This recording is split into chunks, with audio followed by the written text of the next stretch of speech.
mettre des quotas de buts un peu plus élevés. Est-ce que vous avez une explication par rapport à certains ratés, certaines occasions? Est-ce que c'est parce que vous avez un match mardi et les jeunes n'ont pas voulu trop pousser? Ou est-ce que c'est juste pas mal d'améliorations sur lesquelles il faut travailler pour essayer de pouvoir vraiment, j'ai envie de dire, marcher sur l'adversaire, mais tout en maintenant un respect qui est important? C'est une bonne question. L'efficacité, bien sûr que ça nous a un peu manqué dans ce match-là, quand on regarde le nombre d'occasions qu'on s'est créées. Mais je suis plutôt dans la deuxième option que tu parles. Ce n'est pas un manque de motivation. C'est surtout des combinaisons qu'il faut continuer encore à travailler. C'est vrai que face à ce bloc-là qui était pratiquement dans leurs 18 mètres, ils nous avaient fermé l'intérieur du jeu. Il fallait qu'on contourne.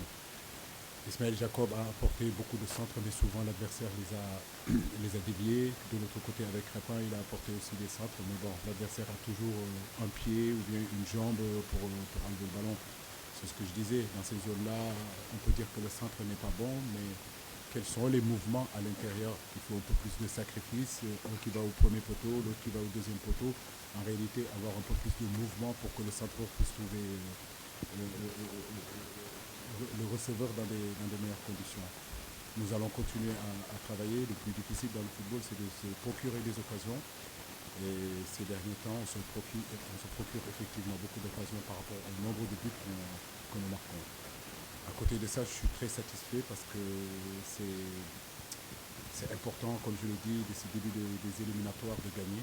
Et on l'a fait, ça nous donne plus de confiance et ça nous permet, si vous voulez, de bien préparer ce match-là contre le Togo qui sera un adversaire supérieur au Soudan. Et j'espère que là-bas, on retrouvera cette efficacité qui nous a manqué. Mais 4 buts, c'est pas mal, même si on peut marquer plus. Et les 3 points sont là, je crois que je suis satisfait des 3 points. Et aussi, par moment, le contenu n'a pas été mal aussi dans ce match. Merci. Au suivant. Oui. Merci Kara, bonsoir coach. Moi je vais m'intéresser un peu par rapport à l'arbitrage. Peut-être bientôt la CAN. Je pense que peut-être il y a des soucis à se faire si on voit un match qui n'a pas vraiment de pression. L'arbitre qui manque peut-être de siffler de pénalty net, une action où on peut-être pouvait sanctionner le gardien de but, rien ne s'est passé. Est-ce qu'il n'y a pas, et surtout qu'en Afrique, surtout, on voit souvent des sélectionneurs, récemment il y avait Belmadi qui avait un peu décrié l'arbitrage africain. Est-ce qu'il y a des soucis à se faire à ce niveau, sachant que c'est un problème qui revient souvent? Merci. C'est une bonne question, mais je vais mesurer mes paroles avec l'arbitrage, parce que je pense que si je commence à parler de tout ce qui se passe dans l'arbitrage sur le continent africain, je risque d'être suspendu. Mais sur ce match-là aujourd'hui, à mon avis, il doit avoir carton rouge. Et sur le but de Habib, je ne suis pas sûr qu'il y ait hors-jeu. Il faut que je regarde les images. Ce que je peux dire seulement, je le dis, je le répète encore, le football africain est en train de se développer, les joueurs sont en train de se développer, nos États aujourd'hui sont en train de mettre en place les infrastructures adéquates pour que ce football africain continue à se développer. C'est un processus aussi au niveau des arbitres. Pour moi, les arbitres, on doit les aider aussi, on doit les accompagner. Pour moi, les arbitres sont seuls. Donc il est important que la CAF continue à accompagner ses arbitres. Moi, je ne suis pas seul, j'ai mon staff. Les joueurs ne sont pas seuls, ils ont leurs coéquipiers qui sont là et puis ils ont leur staff. Depuis 8 ans que je suis ici, partout où je vais, il faut voir les arbitres. Ils sont dans leurs hôtels seuls, ils sont dans les vestiaires seuls. Il n'y a personne aujourd'hui qui est capable de les accompagner. Imaginez-vous, ces arbitres-là, ils viennent du Lesotho, c'est des anglophones, ils arrivent dans un pays qui est francophone, dans quelles conditions ils sont là. Donc tout ça, ça doit faire partie en fait de la réflexion de la CAF et la réflexion qui fera qu'à un moment donné, le niveau du jeu va s'améliorer. On ne peut pas jouer au football sans arbitre. Les arbitres font partie de nous, nous on fait partie d'eux. Donc nous devons à un moment donné les aider, les mettre dans des meilleures conditions. Aujourd'hui, quel est le statut de l'arbitre? On peut se la poser aujourd'hui sur le continent africain. Il y a combien d'arbitres aujourd'hui qui sont cooptés, qui sont payés, qui sont rémunérés? Et je pense qu'aujourd'hui, voilà, c'est tout ce travail-là que la CAF doit regarder encore en profondeur Parce que, comme je l'ai dit, depuis 8 ans que je suis ici, si vous répertoriez et que vous regardez rien que ces éliminatoires-là de la CAN, écoutez, les erreurs d'arbitrage, il y en a eu partout sur le continent africain. Ce n'est pas seulement que ce soit, mais partout où vous allez, il y a eu des matchs, en dehors même des matchs du Sénégal. Donc oui, si on veut un football qui va de l'avant, oui, on va demander aux joueurs d'être au niveau, on va demander aux entraîneurs d'être au niveau, on va demander aussi au pays de mettre les infrastructures adéquates pour qu'on puisse jouer au football, mais il est temps de continuer à accompagner encore les arbitres. Merci.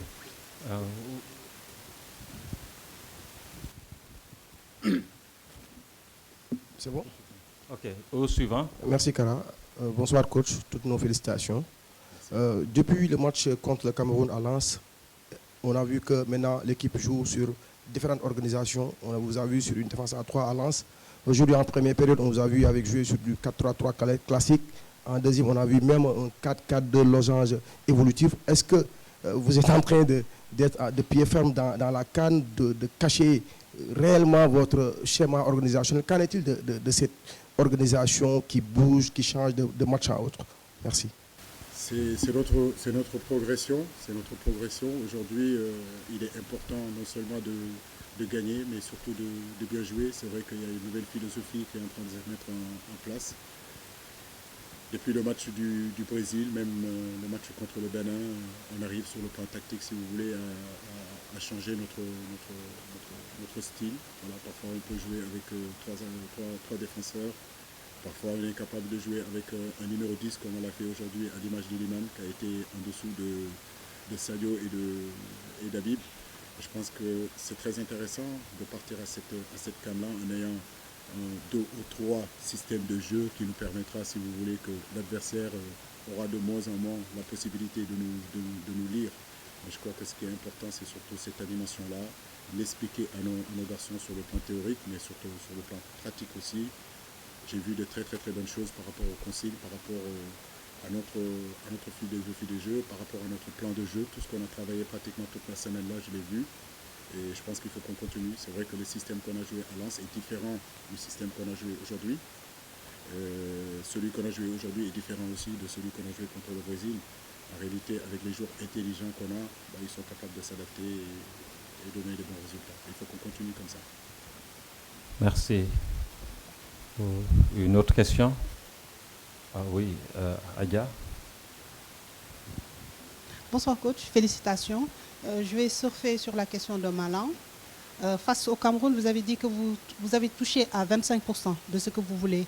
Alors juste après cette rencontre face au Sud-Soudan, vous en êtes à quel niveau au niveau de ce pourcentage-là, sur le plan technique, sur le plan de l'organisation? Autre chose, c'était quoi la difficulté face à un adversaire qui est peut-être moins coté que le Sénégal? C'était quoi la difficulté de cette rencontre? C'est des matchs difficiles à préparer, croyez-moi, ça n'a pas été facile parce que c'est une équipe qui a perdu son entraîneur déjà. À partir de là, il y a un nouveau entraîneur qui arrive. Est-ce qu'il joue? C'est une équipe qui a toujours eu l'habitude de jouer à 5 derrière. Ils ont joué tous les matchs qu'on les a regardés. Ils ont joué une défense à 5. Mais on sait que depuis Madagascar, il a l'habitude de jouer à 4. Ils sont arrivés à 4. Donc des matchs où vous jouez contre des équipes que vous ne maîtrisez pas, que vous ne connaissez pas. En réalité, quand vous jouez les grandes équipes, vous connaissez les individualités. La difficulté dans ces matchs-là, c'est que voilà, vous allez vers l'inconnu. Et c'est au jour. Et en réalité, le jour du match, peut-être que vous pouvez voir vraiment, véritablement, ce que l'adversaire peut vous apporter. Mais aujourd'hui, ils nous ont amené un système à 4 en première mi-temps. En deuxième mi-temps, ils ont changé, ils sont passés à 5. Mais je pense que dans la globalité du match, ça a été plutôt un match assez maîtrisé. Donc maintenant, sur l'évolution des systèmes, oui, nous sommes en train de monter en puissance. Chaque fois qu'il y a un changement, il faut l'expliquer. On passe beaucoup de temps avec les joueurs, collectivement avec des vidéos, mais on passe aussi du temps individuellement pour leur expliquer leur position et de ce qu'on attend d'eux. Mais je crois qu'ils adhèrent et à un moment donné, ce qui est important pour un entraîneur, c'est que tes joueurs adhèrent, comprennent ce que tu fais et surtout qu'ils essayent de l'appliquer du mieux qu'ils puissent le faire. Et ils sont en train de le faire. C'est quelque chose de nouveau, mais nous développons de mieux en mieux. Merci. Nous prenons la toute dernière question. S'il n'y en a pas, nous vous remercions d'avoir été là. Il y en a? Oui.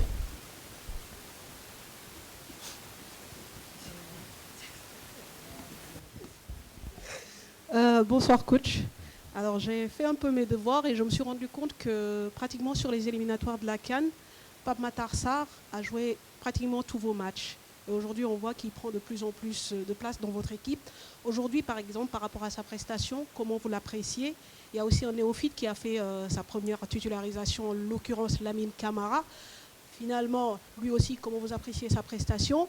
Est-ce qu'on ne risque pas, là encore, d'avoir un bouchon dans ce milieu de terrain, puisqu'on voit qu'il y a beaucoup de qualité dans cet espace de jeu? Merci. La qualité, c'est important, c'est bien. Il vaut bien en avoir que ne pas en avoir. Je crois qu'aujourd'hui, je vais louer pratiquement la prestation de l'équipe dans son ensemble. Mais je vous le dis, je vous le répète, que ce soit Ismaïla Sarr quand il est arrivé, rappelez-vous, notre façon de manager, c'est laisser ces jeunes-là arriver. Ismaïla, quand il est arrivé, il n'a pas joué de suite. Petit à petit, il s'est installé dans cette équipe-là pour devenir titulaire. Un garçon comme Pape, ça fait quand même depuis un bon bout de temps qu'il est là. Le débat a été autour, pourquoi on ne le titularise pas.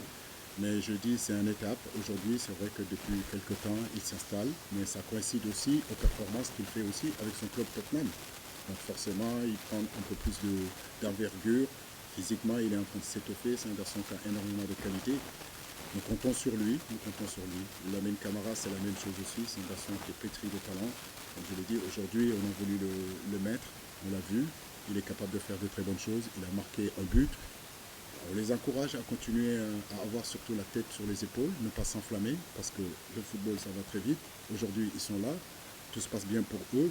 Ce n'est pas pour autant qu'ils doivent s'enflammer. Mais garder vraiment la tête sur les épaules et continuer à travailler, c'est des pédigrés sûrs. C'est une valeur sûre de notre équipe nationale. Nous, c'est à nous justement de les accompagner et ne pas leur mettre trop la pression comme leurs aînés, on leur a mis la pression pendant des années et des années. Et coach, merci également à vous. Merci beaucoup.